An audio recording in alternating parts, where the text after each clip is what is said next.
मैं अभी देख सकते हो ऊपर जो है 50 लोग।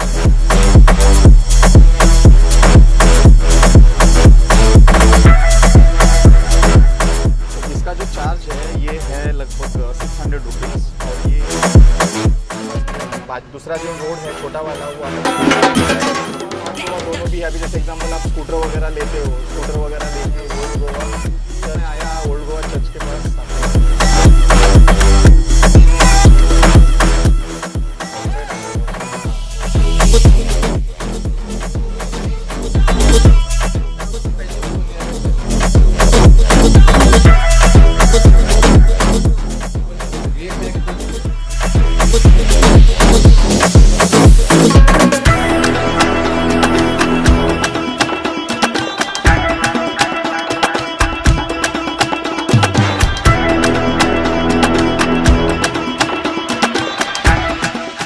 बसेस है, एक है ब्लू लाइन और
मैंने पहली बार देखा लोग इससे वो भी करते